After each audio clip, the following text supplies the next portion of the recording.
e lá em Curitiba. E quando aconteceu de eu vir para Balneário, que sempre foi um desejo de vir para cá, e antes de me aposentar, né, a fim de vir enfim, viver aqui, trabalhar aqui e tudo mais. Aconteceu de eu vir, então, na ocasião, fazem 8 anos, e quando eu vim para a Mitsubishi, onde eu já trabalhava lá em Curitiba, a mesma marca, porém outra empresa, mas a mesma marca. Então eu tinha um relacionamento muito bom na rede nacional, graças aos treinamentos na fábrica, que eram sempre muito constantes, e em São Paulo, né? Então a gente acaba conhecendo muita gente. E resumindo aí esse histórico, eu cheguei aqui, fui trabalhar na mesma empresa, na mesma marca, vendendo os mesmos produtos, e não foi a mesma coisa que Curitiba, porque eu vinha de uma cidade de, vamos lá, a grande Curitiba, vamos falar de 2 milhões de habitantes, para 130. Balneário Camboriú, um pouco, né, vamos dobrar para Itajaí, as duas cidades juntas. Então é um mercado realmente muito reduzido, muito menor, né? E aconteceu que aí eu fiquei mais alguns anos ali e me chamava a atenção o mercado imobiliário em Balneário Camboriú, porque aqui o mercado imobiliário aqui é uma loucura. É, é, é, Balneário, é diferente de Itajaí, é diferente de Itapema, que são uma do lado da outra. E Balneário é um negócio fora da curva, em termos de valor, né? Os imóveis aqui são muito valorizados, especialmente à beira-mar, né? Então, onde que me despertou um interesse, poxa, vou ser corretor porque eu vou ganhar mais. E realmente é por aí o caminho. Porém, eu achava que a venda de imóveis e de carro de luxo era muito parecida, o processo. Mas não é, não tem nada a ver, na verdade, uma com a outra. Por que que não tem nada a ver? O primeiro fator, vender carro numa concessionária, primeiro você tem um showroom onde o teu produto está exposto. Além disso, tem um estoque fora, onde aquele que está no showroom não serviu aquele, tem outra cor, tem outro modelo, tem inúmeras diferenças que você pode oferecer para o teu cliente e dessa forma acabar fechando os negócios. Com o imóvel, a coisa é muito diferente, porque você não tem nada na mão. Você tem um escritório, você tem um monte de produtos de terceiros, de construtoras ou de terceiros mesmo, né, que são imóveis já vendidos e para revenda, prontos ou não, mas para você trazer o cliente até você, para você conseguir mostrar esses imóveis, esses produtos, é um empenho muito grande. E veja, como eu falei anteriormente ali, na loja, na concessionária, eu mostrava um produto que estava no showroom. Não gostou daquele ali, não gostou da cor daquele ali, tem outro no estoque. Vamos lá no estoque, você vai olhar e vai escolher a tua cor e deu. No caso de imóvel, a pessoa também vem na mesma balada poxa, ok, eu sei o que eu quero. Eu estou interessado em imóvel nesse tipo, nessa faixa de preço, com tantos quartos, enfim, configurações, né? Mas, ok, eu tenho vários para mostrar. Mas para mostrar dois, três, por exemplo, é um empenho danado. Para mim, não, porque é o meu trabalho e eu faço com prazer. Como diz o ditado, quem faz o que gosta não trabalha, né? Você acaba Isso aí. investindo e aí ganhando dinheiro com isso. Mas para o cliente que está na busca, a coisa é diferente. A pessoa vem, quer ver um, daí quer ver o outro. No terceiro, o cara já está, com perdão do termo, o cara já está de saco cheio de rodar para lá e para cá. Então, essa parte é o grande diferencial da venda do imóvel para o automóvel. Outro diferencial é a diferença de valor é gigantesca, né? O preço Mas, do... o Alexandre, só imóveis residenciais, então? Não, tem também algumas É. outras coisas.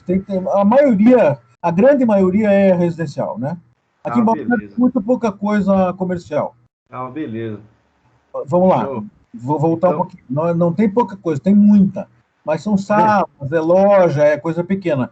E, barracão, indústria, essa coisa não tem, né? Balneário é uma Sim. cidade pequena e fundamentalmente turística, né? Ah, E beleza. explora valendo isso aí. Então, Show essa de é a minha bola. história. E aí eu acabei, como eu estava falando para você ainda agora há pouco aí, eu acabei me associando com um amigo que a gente montou uma imobiliária e ela já está funcionando, mas ainda de forma, não vou dizer embrionária, porque ela já andou, né? Ela já saiu da casca do ovo. Mas ainda está muito crua, a gente ainda não conseguiu ainda desenvolver site, fanpage, essas coisas, que para esse tipo de comércio é fundamental. Acho que para todos, mas É. para o mercado imobiliário é fundamental. Maravilha, Alexandre. Obrigado, né? Tá? Só, Não falar demais. só antes de passar a palavra para o Everson aí, Betina, desculpa, eu não tinha começado a gravação ainda. Se tu quiser repetir para sair na gravação, né? Fique à vontade. É? Precisa? Não, não precisa, é só porque eu esqueci, eu comecei a gravar depois, tá? Se não Tá, quiser, não mas tem não tem problema. problema. Tá bom, então. O meu O nome Everson. é Everson, eu sou CEO da Little Kickers no Brasil. Hoje a gente tem 39 áreas de franquia. Nossa unidade, a primeira unidade no Brasil foi em 2014, em Porto Alegre. E a gente trouxe, né, o projeto, trabalhei com a Little Kickers na Austrália por 4 anos. E agora a gente está, né, numa fase de expansão, né, para outras cidades do Brasil. Aqui em Santa Catarina a gente já tem franquia na região de Vale do Itajaí e tem também na região de Florianópolis e a gente tem em Curitiba também. Tem bastante espaço aí para a gente crescer. Maravilha, maravilha. E a Little Kickers, ela ensina inglês com futebol, é isso, né? Isso, inglês e futebol juntos Cara, para que legal. criança de 1 ano e meio a 7 anos de idade. Que legal, que legal. Acho que a Betina caiu ali, mas vamos continuar. Daqui a pouco ela volta. Então tá, pessoal, eu vou passar agora a apresentar a minha tela aqui para vocês. Conseguem ver ali? Sim. Beleza. Deixa eu só me ajeitar aqui.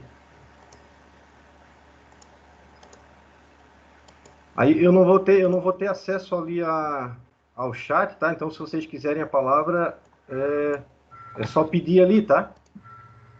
Beleza, eu vou desligar o meu vídeo aqui, só que a minha internet está meio ruim, mas eu tô escutando aqui, tô vendo Beleza, o beleza. tela. Fica à vontade Ô, aí também, Rafa, Alexandre. Oi? tá bom. Tá me aparecendo aqui na tela. A gravação foi iniciada, essa reunião está sendo gravada, ingressando. Você dar consentimento. Posso ignorar isso aqui, né? Pode, pode. Não, acho que não precisa se preocupar. Ok. Então, vamos lá, senhores. Se quiser o microfone também aí, Alexandre, fica à vontade, tá? Tá legal. Então tá, vamos começar o conteúdo, né, propriamente dito. Então, a gente vai começar falando sobre produtividade, né? E com o objetivo de apresentar inovação de uma forma bem clara, bem acessível, né?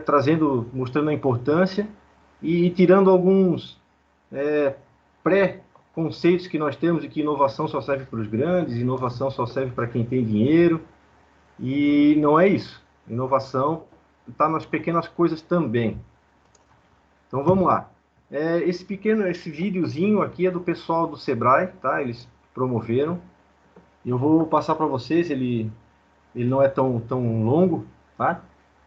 O som talvez fique um pouco baixo, tá? E vocês podem aumentar o volume aí, mas depois eu vou passar esse vídeo no link lá do grupo para vocês, tá ok? Vamos lá.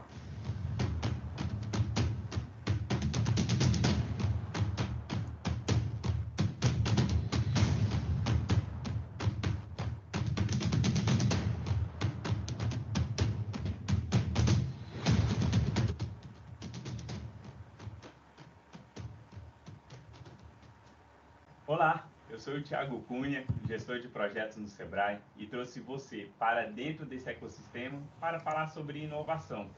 não teria lugar mais propício para falar sobre um tema tão relevante para você, dono de um pequeno negócio.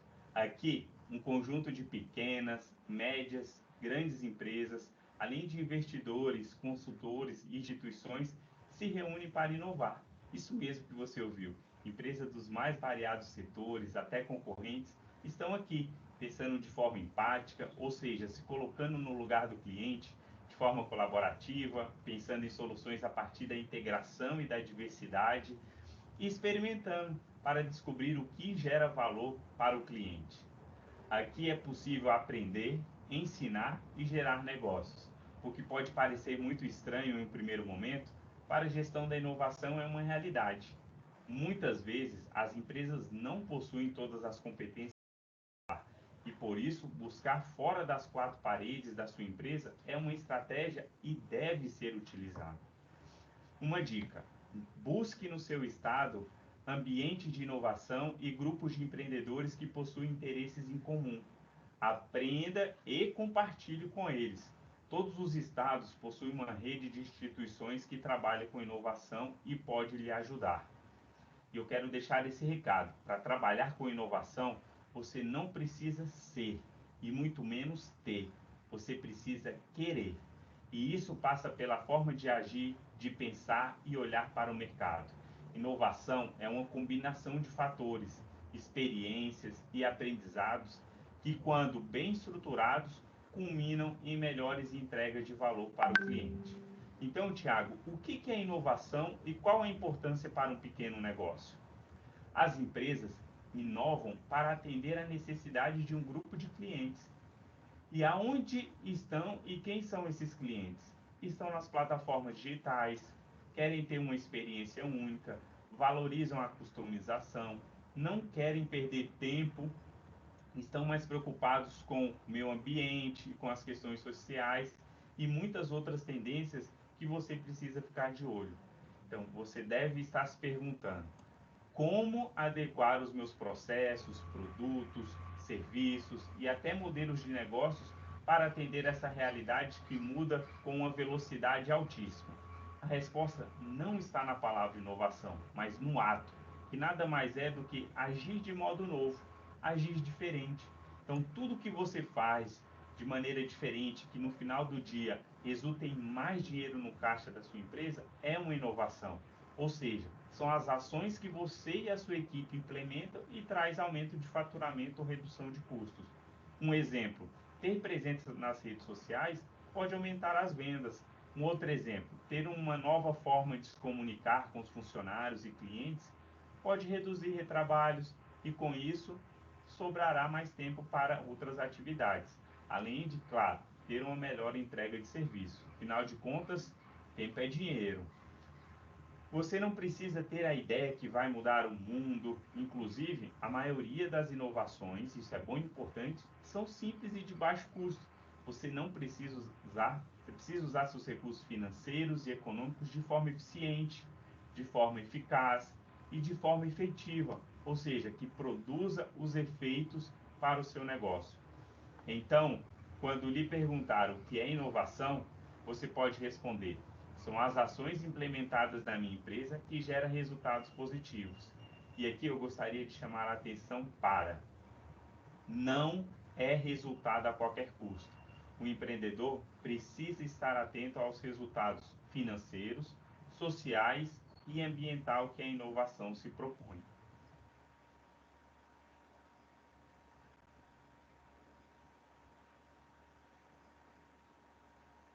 Mas por que muitos empreendedores acham que é difícil inovar? Sair da zona de conforto não é uma tarefa fácil, requer muita dedicação e disciplina. Na minha vida profissional, como gestor e empreendedor, já observei muitas pessoas colocando empecilhos para começar a inovar. Por isso, quero compartilhar algumas frases que já ouvi e que são inverdades e explico o motivo. Vamos lá? A primeira: preciso ter muito dinheiro, por isso só grandes empresas conseguem inovar. Isso não é verdade. Grande parte das inovações são introduções de melhorias e que na maioria das vezes são de baixo custo. Além disso, tecnologias, no sentido amplo da palavra, estão cada vez mais acessíveis. Hoje, a mesma ferramenta que uma grande empresa utiliza pode ser acessada por um pequeno negócio. Outra coisa, inovação é coisa de jovem. Errado.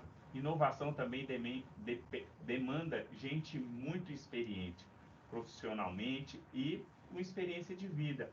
É o repertório do time que faz a diferença e que resulta em boas inovações. Outra, não nasci inovador, não está no meu DNA. Bom, inovação, assim como criatividade, liderança, são competências que podem ser desenvolvidas. Só depende de você. Inovação é tecnologia, computador. Aí aqui abro um parênteses para conceituar tecnologia como um conjunto de processos pelos quais uma organização transforma mão de obra, capital, materiais e informação em produtos e serviços de grande valor para o cliente. Tiago, não entendi nada. Ok, eu explico novamente. Então, são todos os recursos que a sua empresa possui e que em algum momento são transformados para fazer uma entrega para o cliente. Então, uma caneta e um papel são tecnologias, com as suas limitações, mas são tecnologias. Então, inovação pode envolver o uso de tecnologia digital, que está relacionado aos aplicativos, sites, tecnologias emergentes, mas não é essencial. Inovação, outra coisa, inovação é algo revolucionário. Não é.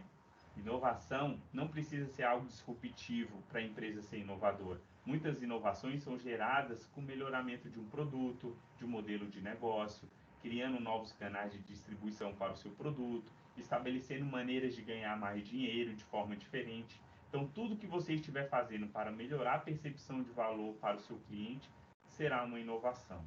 E como reduzir os riscos na hora de inovar?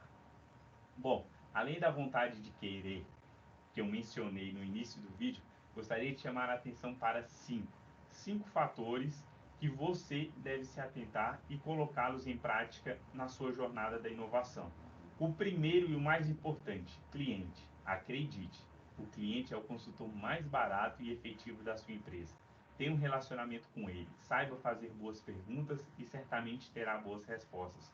O cliente precisa estar no centro de todas as suas decisões. O segundo, equipe. Lembre-se, ninguém inova sozinho. Não basta ter uma pessoa ou gestor nos eventos de inovação. Precisa envolver todos os colaboradores, desde a ideação até a implementação. Primeiro, porque o trabalho em equipe é sempre muito mais rico do que a opinião de uma única pessoa. Segundo, porque muitas vezes os funcionários têm mais contato com o cliente do que o próprio dono do negócio. E isso será fundamental na hora de priorizar os problemas que devem ser resolvidos. E terceiro, envolver os colaboradores da empresa contribui para ampliar a motivação e engajamento. É o senso de pertencimento que precisa prevalecer. Terceiro ponto, ecossistema de inovação. Já apresentei no início do vídeo a importância de buscar parcerias com outras empresas, institutos de pesquisas e até universidades. Isso é extremamente importante para reduzir o risco da inovação, em termos de dinheiro, de tempo e até perda de clientes. Então, além disso, atuando em parceria, você acelera o lançamento da inovação no mercado, que é um fator determinante. O quarto ponto, metodologia. A utilização de metodologias, que é um composto de ferramentas e práticas, ajuda na compreensão do passo a passo para fazer a inovação. Por isso, quando você participa de programas, precisa entender e internalizar cada etapa para depois você conseguir aplicar com a sua equipe em outras áreas da empresa. Então, metodologias também são importantes porque aceleram o processo de priorização, de validação de ideias, de prototipação e de lançamento no mercado. E o quinto ponto é a orientação de especialistas. Se adaptar, estar próximo de programas de inovação, agentes de inovação, ajuda a sair da estaca zero e minimizar os riscos. Então, buscar mentorias com especialistas para compartilhar sua jornada é sempre uma boa recomendação. Tá, o esforço de inovação tem que refletir nos resultados da empresa. O pequeno negócio tem um grande diferencial em relação às grandes empresas, que é a capacidade de mudar rápido. Então, aproveite essa vantagem competitiva. Teste, erre e aprenda rápido, com o menor custo possível. Aprenda com o teste, implemente as mudanças e lance no mercado novamente. Essa é a jornada da inovação. Seu produto, serviço ou processo não precisa começar perfeito, mas precisa entregar valor desde a primeira venda. Então, lembre-se, todas as interações que você possui com seu cliente é uma oportunidade de melhoria que pode ser implementada no negócio, ou seja, uma inovação em potencial.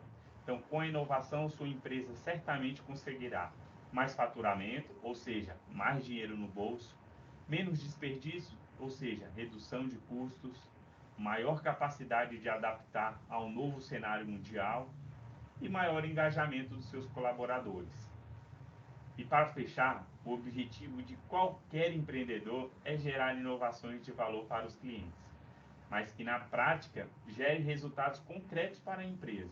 Por isso, a importância de obter indicadores, monitorar, avaliar e, se for o caso, agir preventivamente para alterar o que foi planejado. O risco está diretamente associado com a palavra inovação, mas se você colocar em prática todos esses pontos discutidos no vídeo, tenho certeza que potencializará as chances de sucesso. Então pense grande, comece pequeno e cresça rápido. Sucesso na jornada da inovação.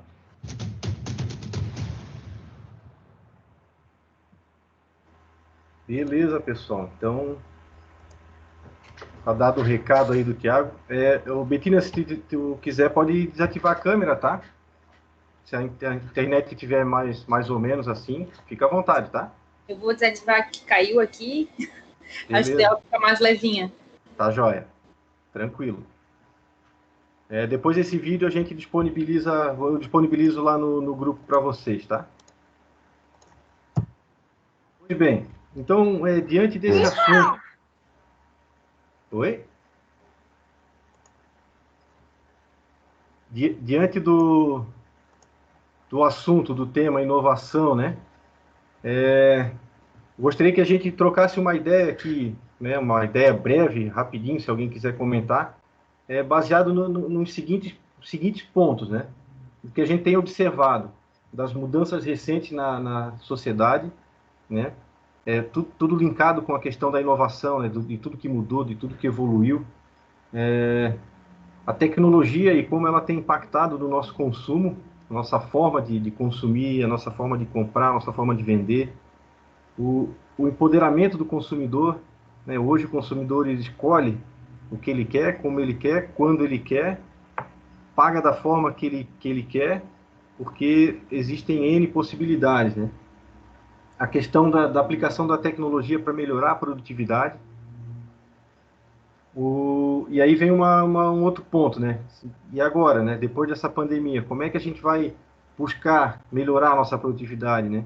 De que forma que os processos de inovação ou a mudança de algumas questões internas podem nos ajudar depois dessa pandemia? Muita gente inovou na pandemia, com certeza, mas tem muito a se fazer ainda, principalmente no retorno da vida comum, né? Se é que vai acontecer. Então, alguém gostaria de fazer algum comentário, de contribuir com a gente aí com uma opinião? Pode falar, Alexandre. Pois então, a pandemia, para o meu setor, aliado às políticas governamentais com relação à taxação, juros e financiamentos, foi positiva. Até quando? Então, a intenção é se preparar para o que vai ocorrer na sequência realmente pós-pandemia, porque esse aquecimento no mercado imobiliário deve durar um tempo não muito grande, né? Então, essa é a intenção, essa é a minha dúvida, aonde que eu vou ter que trabalhar, né? De que forma trabalhar isso aí? É verdade, esse pós-pandemia aí tá um mistério para todo mundo, né? Agora a gente tem bastante apoio do governo, então tem dinheiro no mercado, porque, né, tem muitas opções, né, de bolsas e ajuda de custo, e enfim. Mas a gente tem que se preparar para quando o mercado abrir de novo na vida normal, né? Exatamente. Então, interessante. Obrigado, Alexandre. Bora. Mais alguém gostaria de comentar alguma coisa?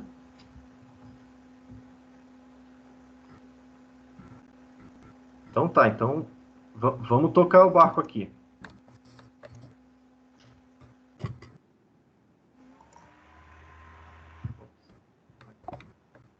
Bom, agora a inovação vai estar dentro do nosso tema o tempo todo, né? E uma das coisas que ele comentou no vídeo é a questão dos indicadores, né? Então agora ele vai falar um pouquinho sobre qual a importância da gente avaliar o desempenho da empresa, né? Por que é tão importante acompanhar indicadores? Como a gente pode elaborar esses planos de melhoria, né? Olhando para indicadores, né? Para métricas, para metas que a gente quer alcançar, né? E na sequência também, depois desse pequeno bate-papo, a gente vai entender quais são os pontos que vão ser coletados aqui no programa Ali. Vamos lá, então a gente vai dividir aqui em 3 blocos, né, onde a gente começa entendendo o que é a produtividade e os motivos e as vantagens de elevar essa produtividade, ser mais produtivo. Depois a gente vai entender, né, a importância dos indicadores, como eles são construídos. E aí a gente passa para um terceiro bloco, onde a gente vai entender os indicadores do programa Brasil Mais, que é onde o projeto de agente de inovação está inserido, e a gente já vai orientar a coleta dos nossos primeiros indicadores, né, que a gente vai trabalhar. Vamos lá. Então, esse senhor é o Paul Krugman, né, que em 98 ganhou o Nobel de Economia. Já em 98 ele falava muito com relação ao comércio globalizado, né? A gente tinha aqui no Brasil uma internet ainda bem fraca, um e-commerce quase inexistente, mas ele já conseguiu visualizar o futuro, basicamente, né? Falando na questão global. Mas ele disse uma coisa muito interessante poucos anos antes, que foi o seguinte, essa frase que a gente tem no texto aí. Diz que a produtividade não é tudo, mas longo prazo é quase tudo. A capacidade de um país de elevar o padrão de vida de sua população depende quase exclusivamente de sua capacidade de elevar o nível de produção por trabalhador. Então, ele ressalta nessa frase, né, que o aumento da produtividade nas empresas é fundamental, não só para a competitividade da própria empresa, mas também para o país como um todo, né? Então, empresas mais competitivas é um país mais competitivo, e a riqueza sendo gerada, a melhoria na qualidade de vida, a gente começa a observar com mais certeza, né? Aí já só um fato curioso, nesse ano, em fevereiro de 2020, um professor da Faculdade de Economia da USP, o professor Sérgio Sakurai, ele disse o seguinte, ó: a produtividade média de um brasileiro típico vem se mantendo muito baixa há 20 ou 30 anos. É tão baixa que um trabalhador brasileiro leva 1 hora para fazer o mesmo produto ou serviço que o norte-americano faz em 15 minutos e um alemão ou coreano faz em 20 minutos. Então a gente está bem longe ainda do potencial que esses grandes países têm em termos de produtividade, né? A gente está engatinhando ainda. E aí, por esses motivos que o Sebrae entende que é fundamental, né, atuar em grande escala para que as empresas do Brasil tenham uma melhoria na produtividade. Então, essa bandeira tem sido carregada pela entidade para realmente fazer com que uma evolução aconteça. O link desse artigo eu vou disponibilizar também depois, tá? Lá no grupo. Ele é bastante interessante, tem mais vários outros dados ali. Muito bem. E o que é a produtividade, né? Então, o conceito básico é que é a razão entre a quantidade de produtos produzidos dividido pelo número de quantidade de insumos utilizados para fazer aquele produto. Então, a medição da produtividade pode ser feita de algumas formas, né? Então, a gente pode simplesmente contar quantos carros são montados por trabalhador por dia em uma montadora de automóveis, quantos quilos de mel são produzidos por cada colmeia, litros de leite por vaca, por hectare de fazenda. E tudo são indicadores que nos ajudam a medir a produtividade. Né? Pratos feitos por hora em um restaurante, sapatos em indústria. Mas a produtividade, a gente pode pensar que não é simplesmente assim, comparar a quantidade de produtos produzidos, né? Aí a gente tem na imagem um sapato feminino, uma sandália feminina, que uma custa R$70, outra custa 700. Vamos imaginar o seguinte, duas fábricas, né, cada uma produzindo um modelo desse aí, as duas conseguem produzir 10 sapatos por hora. Um deles é bem básico, vendido a 70, o outro a 700, que já é uma marca de luxo, né? Então, nesse exemplo que a gente está vendo aqui, mesmo com as duas indústrias fabricando a mesma quantidade de sapatos por hora, a gente consegue perceber que a segunda, que vende o sapato a R$700, gera um valor muito maior, né? Então, se eles tiverem, basicamente, utilizarem a mesma quantidade de insumos, a gente entende que a segunda fábrica que faz o sapato de R$700 é muito mais produtiva, né? Mas isso é uma comparação em termos físicos, só de sapatos por hora, porque essa segunda fábrica ela tem um valor agregado muito alto. Então, a gente não consegue medir a produtividade dessa forma, né, nesse tipo de negócio, com essa diferença tão grande de valor. Então, a ideia, até os economistas dizem que para medir a produtividade, fazer uma comparação de negócios, de diferentes negócios e também analisar, por exemplo, a produtividade de um agregado da economia de uma região, né, de um grupo. Então, se usa uma solução de fatores comuns, que são comuns a todos. E nesse caso, a conta da produtividade se faz do valor adicionado pelo número de pessoas ocupadas. Ou seja, o valor que eu tenho no meu produto dividido pelo número de pessoas que estão ocupadas na fabricação desse produto, né, em toda a etapa, todas as etapas produtivas. Né? Então, esse valor adicionado, ele meio que evidencia os valores que correspondem à formação da riqueza que foi gerada pela empresa dentro de um período. Esse índice de valor adicionado, ele também é utilizado para calcular o PIB, né, o Produto Interno Bruto do país. Então, é um dos indicadores que estão no cálculo do PIB. Ele tem uma série de detalhes ali interno, mas não é o nosso objetivo aqui explorar esse mérito, né? A gente não vai entrar em tantos detalhes. Depois a gente pode passar mais algum material que fale mais detalhadamente sobre isso. Bom, seguindo então, pessoal, se vocês tiverem alguma coisa que queiram comentar, alguma dúvida, podem me interromper, tá? Sem problemas. Eu só não estou vendo a tela aqui para ver se alguém levantou a mão e tal, mas pode abrir o microfone e dar um toque. Então, como é que a gente sabe, né, se a empresa é mais ou menos produtiva? Então, a gente precisa medir, a gente precisa ter dados e ter indicadores. Aí a gente vem para o segundo bloco da nossa conversa aqui sobre produtividade, que é a importância da avaliação de desempenho dos indicadores, né? Então, os engenheiros Norton e Kaplan falaram uma certa vez, disseram que medir é entender, entender é conhecer e conhecer é poder. Então, será que essa frase é realmente adequada, né? Será que a gente consegue aplicar no contexto empresarial, no nosso contexto, do dia a dia? De que forma? Por que a gente deveria medir? Né? Então, alguém pode fazer um comentário aí sobre o entendimento dessa frase, se concorda, se não concorda, se realmente a gente precisa medir, e se essa medição nos traz conhecimento. Alguém gostaria de fazer um comentário?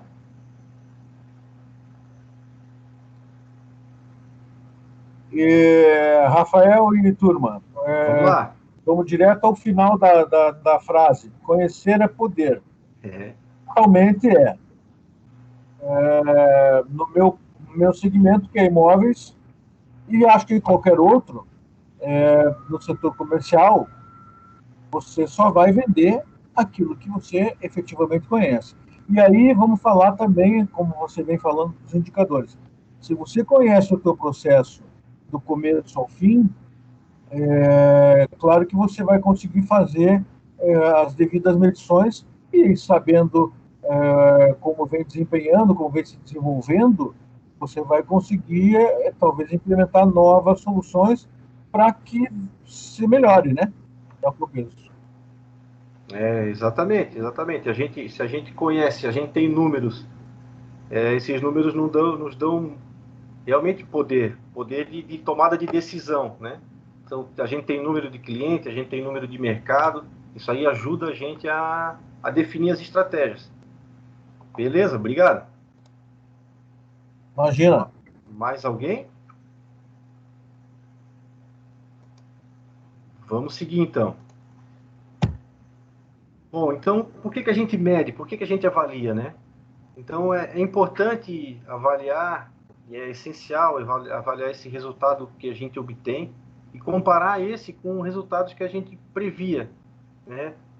Com alguns referenciais estabelecidos. A gente coloca metas, a gente coloca números e a gente precisa medir e comparar a minha situação atual com a situação que eu julguei ideal, que eu julguei a ser a melhor situação naquele momento para minha empresa.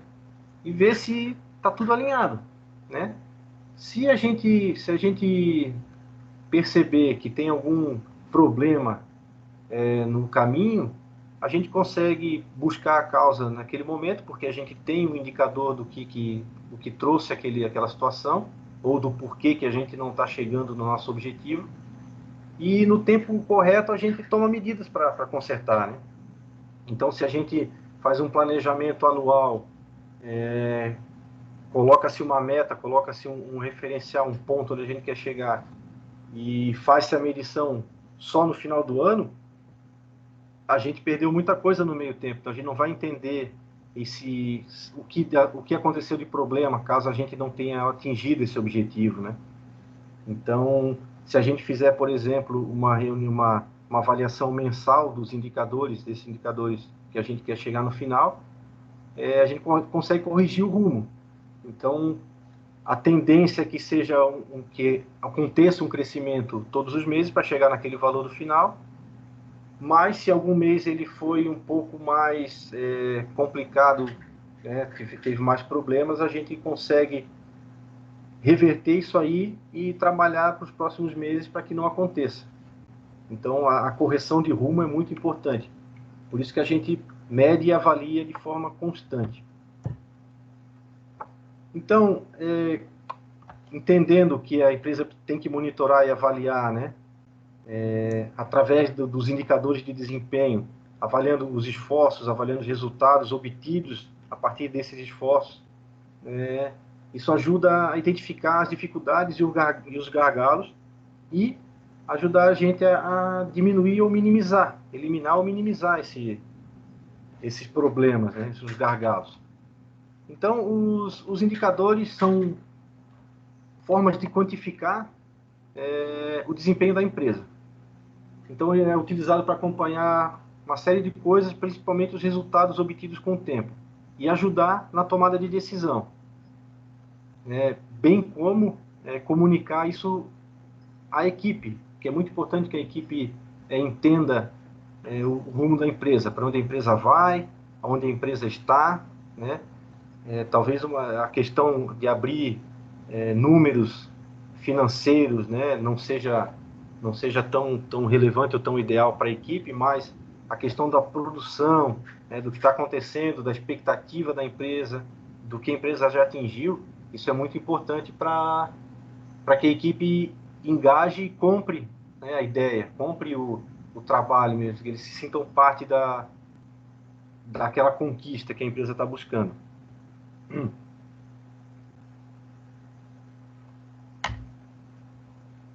Bom, uma aguinha para molhar a garganta. Então, os indicadores a gente pode utilizar para diversas medições, né? Então, para objetivo e meta estabelecido no planejamento, seja ele anual, mensal, a gente pode usar eles para medir a satisfação dos nossos clientes, o resultado de um trabalho que a gente executou através da visão dos clientes e de outras partes interessadas, o desempenho de diferentes processos de trabalho da empresa, como que a coisa está acontecendo, né? A gente pode usar o indicador para medir o esforço em fazer cada coisa. Então, determinada atividade, determinado processo exige um esforço muito grande para ser concluído. Então, isso a gente consegue medir com os indicadores corretos. E também, né, o modo como os recursos disponíveis são utilizados, principalmente os financeiros, materiais e os de tempo, além da força de trabalho, né? A gente consegue usar indicador para ver como é que a gente está utilizando esses recursos. E os indicadores de desempenho, é importante que eles sejam criados, estabelecidos, né, definidos com a participação dos responsáveis pelo processo de gestão, né? Então, trazer os responsáveis, as pessoas-chave dentro da organização para fazer parte do planejamento. Isso abre bastante o leque e as ideias de quem está, principalmente de quem está lá na operação, que conhece, né, o que acontece, eles trazem muitas boas ideias. Então, trazer eles para montar, para definir os indicadores é muito importante. E aí a gente precisa conhecer, né? Então, a atividade inicial é definir o que a gente vai medir, estruturar essa questão dos indicadores de desempenho dentro da empresa. A empresa vai ter sucesso dependendo do desempenho dela, né? E o resultado operacional, sua capacidade de competir dentro de um mercado, que hoje todos os mercados são altamente competitivos. Mas, assim, a gente precisa saber que aspectos impactam mais o desempenho da empresa e aonde que a gente tem as maiores dificuldades e gargalos do momento, né? Então, partindo desse ponto, a gente define quais são as prioridades que a gente vai acompanhar e, a partir daí, os indicadores que vão ser desenhados, indicadores de desempenho que vão ser monitorados, né? Então, acompanhando os indicadores, a gente consegue analisar a causa dos custos, por exemplo, de altos custos, se a gente trabalhar um indicador de custos, e pensar em ação para reduzir. Então, se a gente vê que os nossos custos estão aumentando muito, ou estão num patamar que é acima do que a gente tenha previsto, a gente já consegue trabalhar e atuar em cima deles, porque os indicadores estão nos mostrando, né? Então, mais uma troca de ideias aqui nossa, né? Então, que aspectos que impactam no desempenho da nossa empresa hoje, né? O que mais está impactando nisso aí? Quais são as maiores dificuldades, quais são os maiores gargalos de atuação dentro da nossa organização hoje? Então, se vocês... Eu acho que seria interessante, talvez, né, pensar um pouco mais com mais tranquilidade sobre isso, né? A gente abre para conversa num outro momento, mas essa reflexão é muito interessante para a gente começar a identificar os pontos onde a gente pode achar a melhoria, né, do nosso processo, na nossa empresa. Então, a gente, a partir das respostas que a gente encontra ali, vão surgir outras perguntas, claro, mas isso aí já vai começar a clarear as dificuldades para a gente da nossa organização e vai ajudar a definir ação para eliminar esse problema ou esses problemas, né?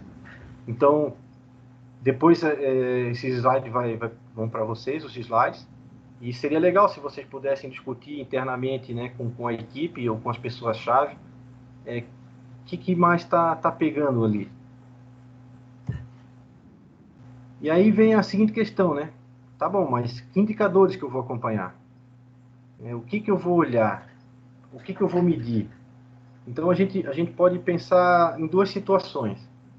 A primeira é a organização não tem esse hábito, e os envolvidos, os gestores não têm clareza ou têm muita dúvida sobre o que realmente tem impactado a empresa, o desempenho da empresa.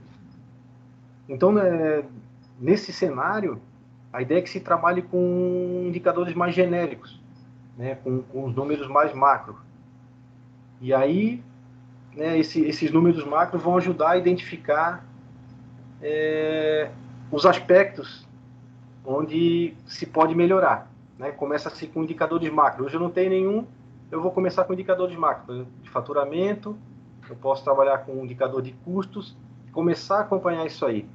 Aí, a partir daí, né, entendendo os aspectos que estão atrapalhando o desempenho da empresa, aí sim, consegue-se entrar dentro desses indicadores, quebrar em outros N indicadores e selecionar questões específicas dentro do cenário de cada empresa.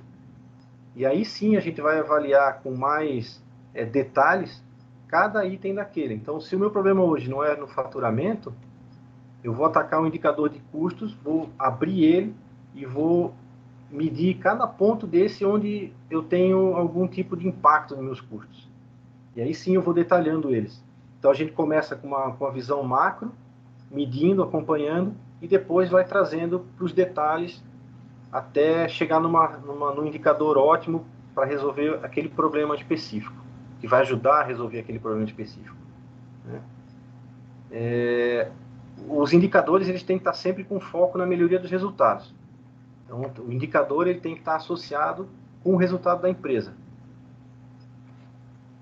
E aí sim, uma vez que os indicadores foram definidos, aí desenvolve-se a fórmula para chegar no valor daquele indicador.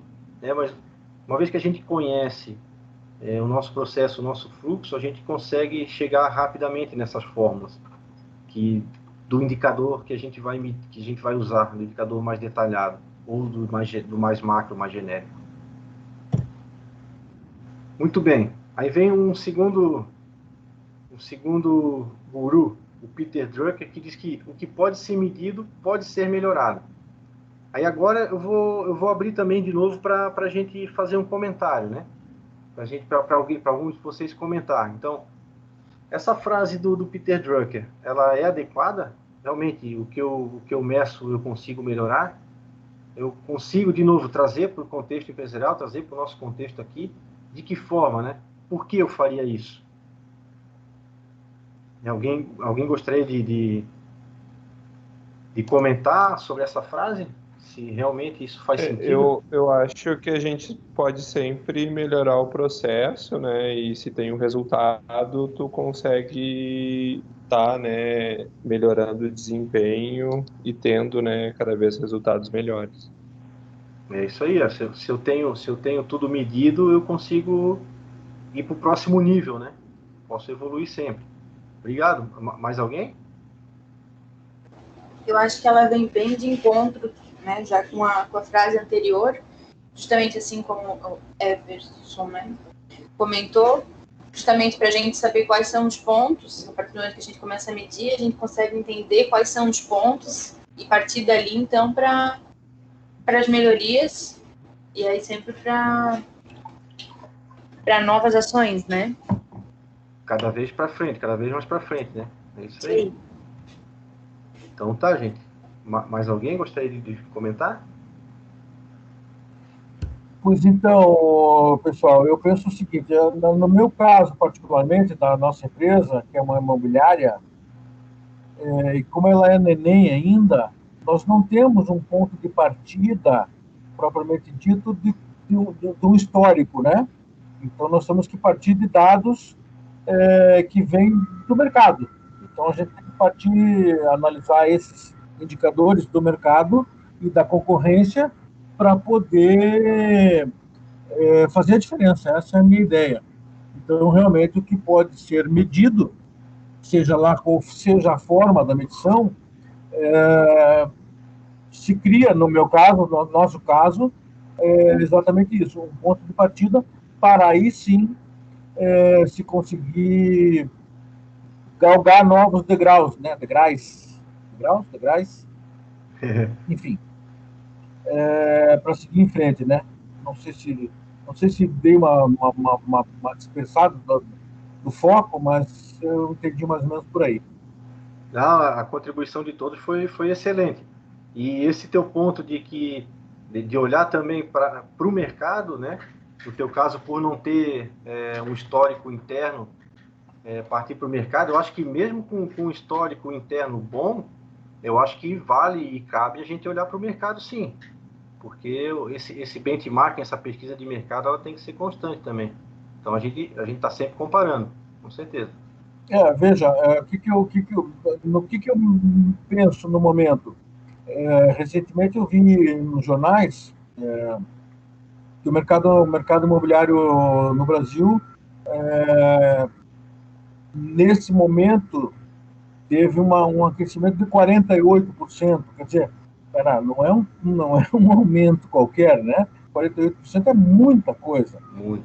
E realmente percebeu um aquecimento nas vendas, na procura, os clientes realmente estão vindo, mas o 48% eu não vi, e eu quero ver. É isso aí. Vamos para cima, né? É isso aí, é o que eu penso. Então tá, vamos dar sequência. Muito bem. Então, essa gestão do desempenho, né, a gente pode considerar que é a soma de uma série de atividades. Então, para fazer essa gestão, é ideal que se tenha a definição dos indicadores de desempenho e metas. Não adianta a gente ter um indicador medindo se a gente não tem um objetivo. Então, vai ser simplesmente um número onde a gente não vai ter com o que comparar, né? Monitorar os resultados sempre, a gente tem que estar sempre avaliando. Analisar esses resultados, né? Não adianta ter um número sem ter uma análise em cima daquilo, por que aquele número, da onde que ele veio, né? Novamente, né, comunicar para a equipe, para que ela esteja engajada junto com toda a empresa no atingimento dos objetivos. E claro, né, uma vez que se tem toda essa medição, essa análise, esse monitoramento, desenvolver as ações necessárias para melhorar, para resolver a situação, né? Então, depois que a gente define o indicador, define a meta onde a gente quer chegar, a gente começa a monitorar. Começa a se coletar dados de uma forma bem periódica e sistemática. Então, a gente precisa coletar esses dados sempre da mesma forma, para a gente não ter divergência, né? Dados que vêm de uma forma esse mês, de outra forma no outro mês, desculpa, ou nessa semana, outra semana, né? E quem deve coletar os dados, né? Quem deve ser o responsável por isso são a pessoa que está diretamente relacionada ao processo. Então, um gestor de área, por exemplo, seria o indicado para coletar aqueles indicadores, né, e alimentar as análises. Isso aí pode ser depois colocado, né, os resultados em painéis, em sistemas próprios para isso, em planilhas, né? As indústrias principalmente têm vários painéis e indicadores mostrando como é que está a produção do momento. Então, o time da operação lá do chão de fábrica tem uma visão de como a coisa está andando. Isso é bem interessante. Muitas empresas também colocam esses indicadores de vendas, né? Então tá sempre num quadro ali a quantidade de vendas realizadas, tá todo mundo olhando, né? Às vezes tá até por responsável, ou por vendedor, ou pelo time que está fazendo aquele processo, né? E esse acompanhamento de resultados, ele é feito num período que vai variar, né? Vai variar dependendo do indicador que você está coletando. Pode ser semanal, quinzenal, mensal, às vezes semestral, depende do que você está medindo, né? E, novamente, é muito importante deixar com que as pessoas tenham acesso a essas informações. Claro que, né, alguns indicadores não teriam acesso ao pessoal abaixo do nível, de certo nível gerencial dentro da empresa, mas as pessoas que precisam conhecer esses valores, elas têm que ter um acesso, né? Então, é o que na gestão se chama de uma prática de gestão à vista, que eles falam. Então, o pessoal tem ciência do que está acontecendo e sabe onde encontrar esses valores, sabe onde encontrar esses indicadores e sabe com o que comparar. E aí sim, dentro da análise do resultado, né, a gente vai ter uma visão maior do que se está medindo, né, e ajuda, claro, na tomada de decisão e principalmente, quando necessário, no replanejamento. Então, essa análise e os resultados obtidos, né, através da aplicação de indicadores, eles vão ajudar a gente a eliminar a causa de problemas e, às vezes, não só o indicador não só nos traz informações de que problemas podem estar acontecendo, mas de que a gente consegue trabalhar em cima de melhorias. E, às vezes o meu processo está muito bom, está muito legal, mas com os indicadores gerais que eu tenho, com os indicadores específicos, eu consigo perceber que existe ali um potencial grande de melhoria. Então, a melhoria acontece não por um problema, mas por uma oportunidade. Então, a gente precisa, né, sempre identificar os problemas e as causas desses problemas, né? Então, falando diretamente de problemas, né, não de oportunidades, esse problema pode vir de um resultado que está diferente, né? Então, na análise de resultados, né, o pessoal que é responsável por avaliar esse indicador identificam que, putz, deu um resultado diferente, vamos trabalhar para resolver isso aí. E aí também esses indicadores vão nos trazer, vão nos ajudar a trabalhar na causa do problema, né? Por que a gente teve um resultado diferente do que a gente gostaria? Qual é a causa desse problema? Aqui está colocado como só um problema, mas eu entendo que pode ser uma oportunidade também, né? Então, a gente identificou uma oportunidade através de um resultado diferente. Opa, talvez o resultado tenha sido acima do esperado. A gente tenha se sobressaído nisso aí. Então, opa, por que isso aconteceu? Vamos lá, vamos analisar os indicadores e vamos entender que talvez a gente possa, alguma coisa que aconteceu durante esse período, a gente possa trazer como prática para a empresa. Então, é uma oportunidade de melhoria.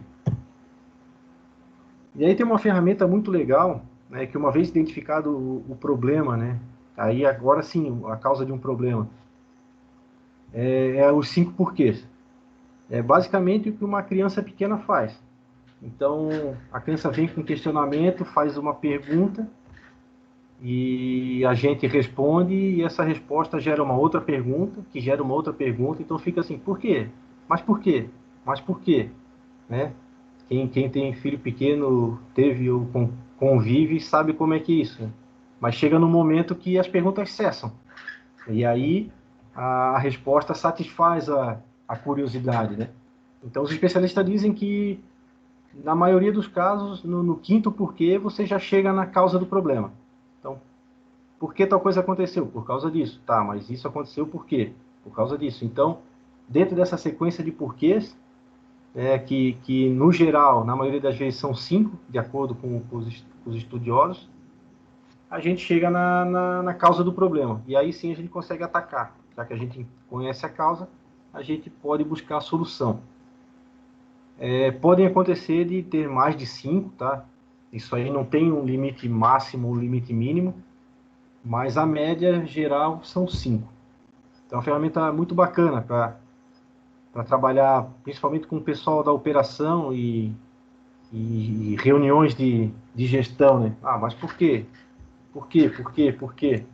Muitas pessoas ficam irritadas com isso aí, mas é um bom exercício para chegar numa conclusão interessante.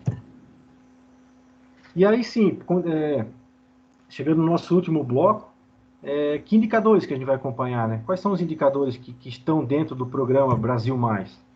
Esse programa Brasil Mais, que é do governo federal, do Ministério da Educação, da Economia, que está subsidiando todo o nosso trabalho junto com vocês. Então, o indicador que a gente vai buscar é o da produtividade do trabalho. E esse indicador ele vai ser calculado baseado em outros 3, que é o de faturamento bruto, o de custos variáveis e o número de pessoas simplificadas. Por que se decidiu fazer assim? Né? Porque é uma forma de simplificar essa conta, e essa informação de produtividade ela é muito, muito assertiva.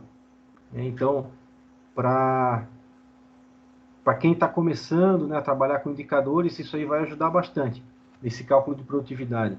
E ele pode continuar com a empresa por tempo indefinido, porque ele traz um dado muito, muito interessante. Bom, dentro dos indicadores que são usados para calcular, né, nossa produtividade, um deles é o faturamento bruto, que é o total de venda de produtos e serviços durante o mês. Então, é o que foi vendido, o que foi faturado dentro daquele período, né, que vem do produto ou do serviço da empresa, né? Não se considera receita extraordinária, né? Vendi um ativo, retorno de aplicação, não, é com que realmente a empresa trabalhou, o que ela faturou com o trabalho. O segundo item é o de custos variáveis, né, que varia de acordo com o nível de atividade da empresa, então cada empresa tem o seu jeito e os seus custos variáveis distintos, né? Em algumas a eletricidade pode ser um custo variável, outras não, já entra no custo fixo, depende do tipo de empresa que é, tipo de organização, assim como comissão de venda, assim como impostos, assim como taxa de cartão de crédito, isso tudo é custo variável. Isso tudo incide dependendo de quanto a empresa vende, né? Dependendo do volume de vendas. Bom, aqui tem um pequeno exemplo de uma planilha, né, que separa custos variáveis e fixos. A gente pode disponibilizar uma planilha até mais completa para vocês depois. Quem tiver interesse pode me dar um toque, a gente já vai disponibilizar, né? E ela já tem os exemplos ali de como separar os variáveis e os fixos. Então é bem interessante. E se a gente conhece os nossos números, mais uma vez, né, a gente está medindo, a gente consegue evoluir e melhorar.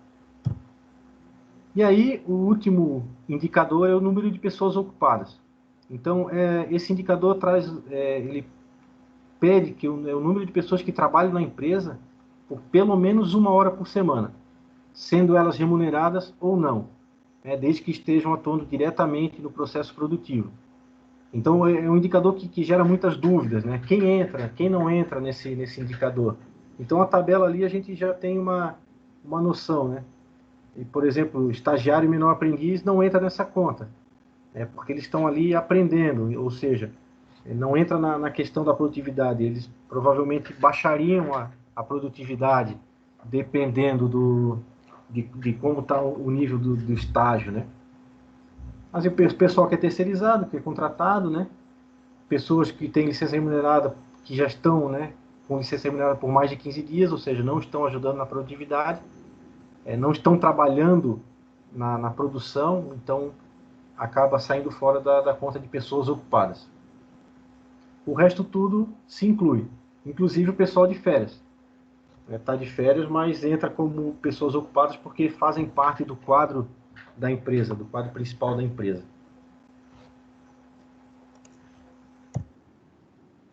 Então, pessoal, a princípio, o que tinha para passar de conteúdo é isso que eu passei para vocês. Tem alguma dúvida, algum questionamento que ficou, a gente já pode abrir, já trocar uma ideia, tá? Mas o conteúdo em si, ele finalizou.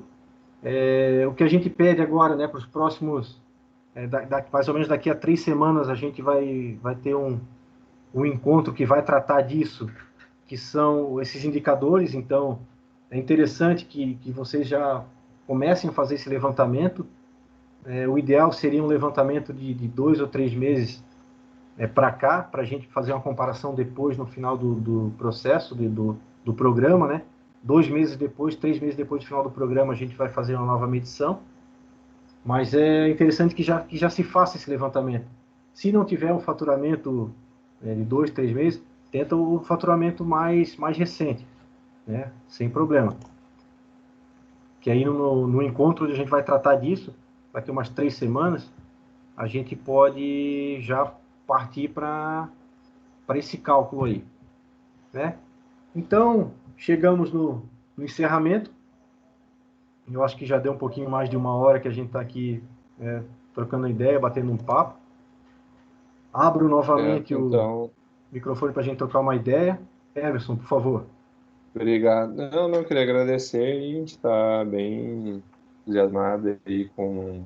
A gente sofreu bastante durante a pandemia, mas agora teve várias restrições, né, que nos afetaram também, mas a gente está confiante de 2020 ser um ótimo ano.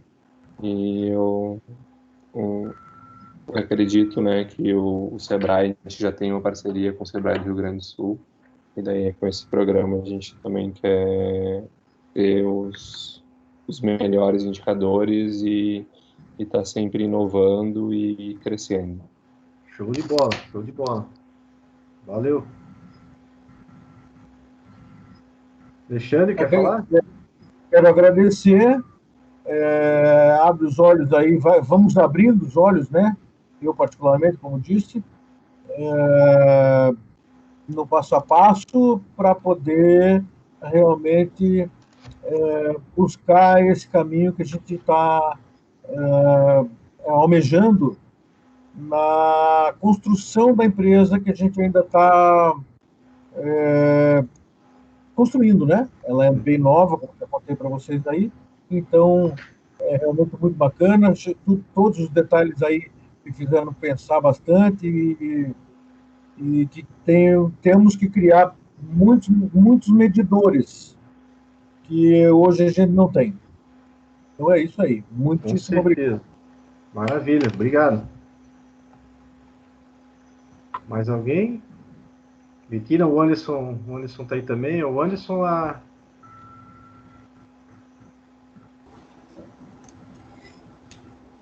Agradecer o teu tempo, Rafa, a explicação, muito show. Já dá para pensar bastante em alguns pontos que eu preciso começar a medir aqui. E bem bacana, bem ansiosa também pela jornada que a gente tem pela frente. Show de bola. Vai ser uma jornada bem bacana. Vai ser bem bacana mesmo. Legal. Não tenho dúvida dessa jornada, viu, Rafa? Vai ser realmente muito bom. Para nós, especialmente, vai ser muito bom, porque, como torno a dizer, a gente é muito neném no nosso negócio, embora a gente já tenha alguma expertise no negócio, montar a empresa e fazê-la funcionar como uma estrutura faz a diferença de trabalhar autônomo, né? Sim. É o que acontece muito no setor imobiliário. Uma vez eu escutei uma frase de alguém que eu nunca mais vou esquecer: os bons trabalham sozinhos. Eu discordo e concordo, porque realmente não temos no meu setor, no nosso setor, não temos muito. Seria melhor trabalhar sozinho porque se ganha mais. Mas, contudo, a união faz a força, como a gente sabe disso, e nós somos em poucas pessoas, e dentro dessas poucas pessoas, embora poucas, é necessário haver uma estrutura para que a gente se entenda e falemos todos a mesma língua. Então, aí, com certeza, a tua instrução aí vai ser para a gente muito útil. Bacana. Tem uma frase famosa que diz assim: sozinho a gente vai mais rápido, mas junto a gente vai mais longe, né? Então... essa é a intenção. É isso aí. Então tá bom, gente. Anderson, quer comentar? Tá aí? Acho que... Foi no banheiro.